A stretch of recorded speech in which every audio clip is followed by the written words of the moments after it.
So we're now going to have a look at some of the new telemetry they're going to be using on this car, and we're going to get James to talk us through exactly what they're going to incorporate into the latest version of their race car for this season. So James, what are you kind of looking at to incorporate into this that you haven't previously used? So one important thing we do in testing is we want to correctly monitor the health of our engine that we're running. Generally, of course, when we go to our first test, the first time the car is run, so anything can happen. So to be able to monitor all our sensors wirelessly just gives us the benefit that we can't damage an engine or we can't damage any part on the car, and we can check that before any serious thing could happen. So we have a logging system, so logging all of our CAN data sent from our ECU through the National Instruments My Rio, which is all picked up then through our CAN, and then processed and sent over wirelessly, just using Wi-Fi as you'd have in your home, picked up by a big industrial antenna, and all displayed then on a user interface on a laptop just like this. So we have all our various engine temperatures. We have all our loading in terms of G. We also now have our brake temperatures, so we now know if they're being worn too much or being worn, as well as all of our current information. You know about our current draw, if we have a short or anything, or an open circuit on any of our electrical systems, as well as sending over all of our various errors that we can get from ECU to let us know if any sensors are broken or if there's any anomalies within the car itself. So all the technology that you hear about when you watch F1 on the telly, and you know there's all the guys in the background are monitoring. This is exactly what you're doing. You're trying to measure and monitor every parameter that's on the car. Exactly. But you're obviously, the technology they're using, you're obviously from that sensor and all that stuff. This is pretty well off the shelf tech that's not too expensive. Even a lot of club racers could maybe incorporate this kind of tech. Totally. For example, we have here just a common Wi-Fi router as you would have for your home that gets sent to your home internet. We have here a standard webcam that you can go pick up from your computer shop for next to nothing. Yes. And then it's all streamed through just Wi-Fi, which again is in our homes everywhere. I mean, and that aerial then, that's yes. just...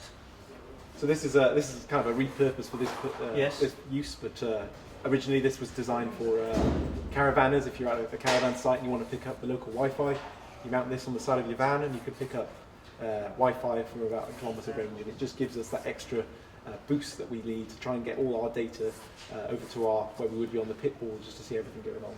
That's quite incredible, and one person can be doing this monitoring just on the one laptop, scrolling through various screens. Exactly, so it has the benefits of that. The other thing is that the system itself is quite scalable, so if you want to incorporate another laptop and have another screen and someone else watching it, you can do that, but equally, like you said, one person can quite happily keep an eye on the whole thing. And the other thing with this kind of technology and software then is that I'm assuming you're going to set warning parameters so that while something's going on, if something goes critical or goes out of limits, then straight away you'll be able to tell the driver to pull the car. Exactly. So the next development of this is to incorporate exactly that, have those warning messages pop up. You know, if the engine overheats, have that pop up, say, you know, engine is overheating, tell the driver to slow down.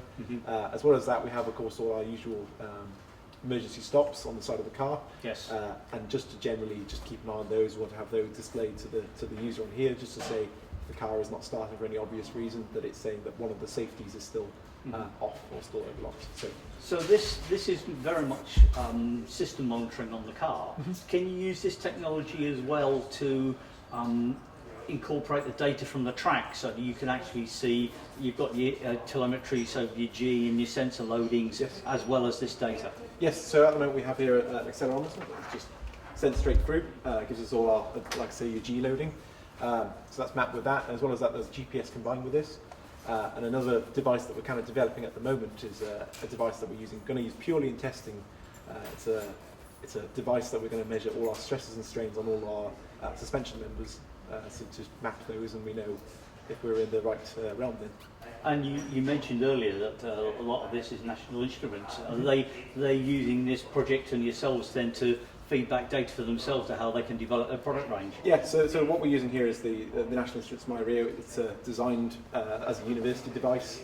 It's really quite cheap and quite useful, but quite powerful in what you can do with it. So they sponsor us and give us support for that. But the work that we do through this is presented on their website through the student design competition, and we've then been able to show them what we can do with their hardware, which is good for everyone else. And Do you see this primarily used for when you're testing, or are you hopeful that you'll be able to use this system when you actually come to the competition in July? I think that the benefit would definitely suit both. Ideally, of course, we want to be able to have those capabilities while maintaining a low weight or any weight cost addition by adding this elements to it.